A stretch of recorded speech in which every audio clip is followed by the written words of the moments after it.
माँ बाप के मरने पर रोना, खूब छाती पीटना और उसके बाद में खूब आंसू बहाना और इस प्रकार का शोक करते हैं कि जैसे दुनिया उजड़ गई, पूरा सब कुछ चला गया है। और बहुत ही करुणाजनक स्थिति होती है। किसी के पिता चले जाते हैं, किसी की माँ चली जाती है, उसके बाद में जब लोग इकट्ठे होते हैं और इकट्ठे होने के पश्चात में ये रोने का कार्यक्रम जो प्रारंभ होता है, तो इसमें सभी लोग यथाशक्ति योगदान करते हैं। कुछ लोग जो और नज़दीक के होते वो थोड़ा सा ज़्यादा रोते हैं, रुलाते हैं और एक दूसरे को देख करके वहाँ का वातावरण बड़ा गमगीन सा और एकदम करुणाजनक सा हो जाता है। और लगभग सभी जगह ये होता है कि घर से माँ का निधन, प्राण निकल जाए या पिता की मृत्यु हो जाए, तो इस प्रकार से शब्दों में व्यक्त किया जाता है कि मेरा तो सब कुछ चला गया, मेरा सब कुछ उजड़ गया, अब मैं किसके सहारे रहूँगा, कौन है मेरा, एक तुम ही थे मेरा सहारा। और आंसू बहाना और इस प्रकार से सारे कार्यक्रम चलते हैं। परंतु वह जो रोना है, वह जो चीखना चिल्लाना है, उसके पीछे वास्तविकता क्या होती है? वास्तविकता ये होती है कि वह व्यक्ति जो रो रहा है वह पश्चाताप कर रहा है, वह अपने मन में जो अपने शब्द व्यक्त कर रहा है, अपनी आँखों से जो आंसू निकाल रहा है, या उसके जो एक्शन हैं वो इसलिए हैं कि वह यह व्यक्त कर रहा है कि मैं तुम्हारी जीवन भर कोई सेवा ना कर सका, मैं तुम्हारा सहारा ना बन सका, मैं तुम्हारे लिए कुछ भी नहीं कर सका जीते जी, और अब तुम्हारे जाने के बाद ये बात मैं किसको कहूँगा, मैं किसके सामने व्यक्त करूँगा कि मैंने तुम्हारे लिए कुछ भी नहीं किया है और तुम चले गए छोड़ करके। इसलिए वह रोता है, वह पछताता है।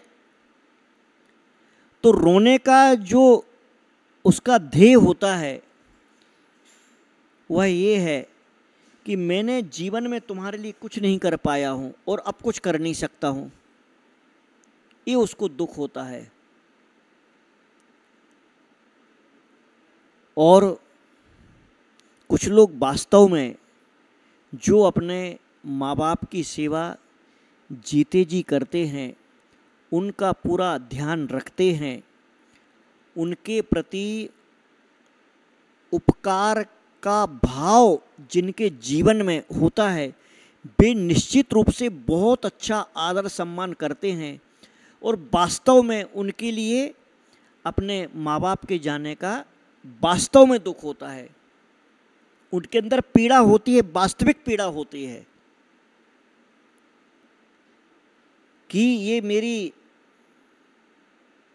आदर्श थे, मेरे ये पूज्य थे, मेरे ये आधार थे, जिन्हें ये विश्वास है कि उनका आशीर्वाद, उनके चरणों की सेवा से मुझे बहुत कुछ मिला है और मेरा जीवन अच्छा बना है, मेरे जीवन में जो हो रहा है माँ बाप के कारण हो रहा है। ऐसे भी व्यक्ति इस संसार में हैं और बने रहेंगे। दोनों ही पक्ष संसार में हमेशा रहते हैं, पक्ष और विपक्ष, परिवार हो चाहे समाज हो चाहे देश हो, हमेशा ये सामान्य सा नियम है। तो अपने माँ बाप की सेवा करने वाले, अपने माँ बाप की विनय करने वाले, अपने माँ बाप को चाहने वाले और अपने माँ बाप को सर्वस्व समर्पण करने वाले व्यक्ति भी इस संसार में हैं और वे निश्चित रूप से प्रशंसनीय हैं और उनका आदर्श सबको सीखना चाहिए। और ऐसे माँ बाप जो अपने माँ बाप की सेवा कर रहे हैं, माँ बाप के प्रति विनय से परिपूर्ण हैं, आदर से परिपूर्ण हैं, उनके लिए सब कुछ करने को तैयार हैं, उन माँ बाप को अपने बच्चों को भी वैसे ही संस्कार, वैसी ही ट्रेनिंग देना चाहिए।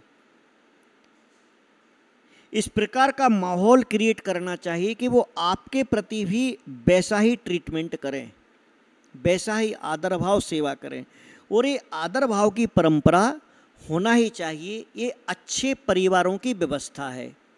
उनको अच्छा परिवार कहा जाता है, उन्हें सभ्य परिवार कहा जाता है, उन्हें नैतिक परिवार कहा जाता है, जहाँ पर इस प्रकार के माहौल, इस प्रकार के वातावरण होते हैं। और ये अपने माँ बाप के लिए जीते जी बहुत कुछ करते हैं और करना भी चाहिए। माँ बाप के प्रति कर्तव्य होता है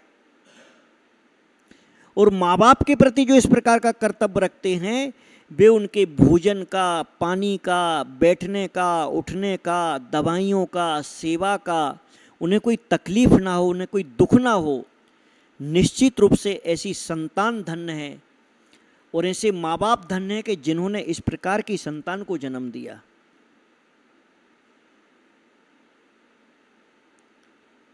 और वे आदर्श परिवार होते हैं जहाँ पर माँ बाप, दादा दादी, फिर उनके बच्चे, फिर उनके बच्चे एक दूसरे के प्रति आदर से भरे होकर के एक दूसरे के प्रति अपने व्यवहार को ऊंचा उठाते, अपने सद्व्यवहार को निभाते, अपने रिश्तों को पवित्र बनाते हैं। और ऐसे ही परिवार होना चाहिए, ऐसे ही कर्तव्य निभाना चाहिए, ऐसा ही कर्तव्य होना चाहिए। यही सत्कर्तव्य कहलाता है। और अभी जो बात है कि जो लोग मरने के बाद सिर्फ रोते हैं, उन्हें अपने जीवन में, अपने आत्मा से, अपने मन से पूछना चाहिए, क्या वास्तव में तुम्हें अपने माँ बाप के जाने का दर्द है, दुख है? और तुमने अपने जीवन में माँ बाप के लिए क्या किया है? यह खुद से पूछना, यह स्वयं से पूछना चाहिए कि माँ बाप के लिए क्या किया है। नहीं तो पूरे संसार में, पूरी दुनिया में जब माँ बाप चले जाते हैं, उसके बाद में कोई बहुत से लोगों को बिठा करके, बुला करके भोजन कराता है, जिमाता है। कई लोग हर साल उनकी पुण्यतिथि आने पर मालाएं चढ़ाते हैं। कई लोग अस्थि विसर्जन करने को बहुत दूर दूर तीर्थों पर जाते, हंडी लेकर के, राख लेकर के। भाई साहब, अगर जीते जी तुमने उन्हें नहलाया होता, ये उससे भी बड़ा पुण्य का काम था। अगर जीते जी तुमने उन्हें अपने हाथ से पानी पिलाया होता, ये उससे भी बड़ा काम था।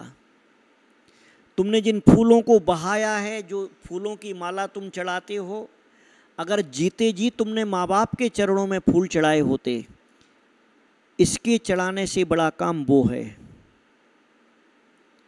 इसलिए जीते जी तुम जो कर सकते हो वो काम करो अपने माँ बाप के लिए। मरने के बाद तो फॉर्मेलिटी दुनिया निभाती है। नदी जाएगी, नहाने जाएगी, फूल चढ़ाएगी, कौओं को भोजन कराएगी, इसको कराएगी, वो करेगी। तो मरने के बाद किसने किसको देखा? मरने के बाद नहीं, जीते जी माँ बाप की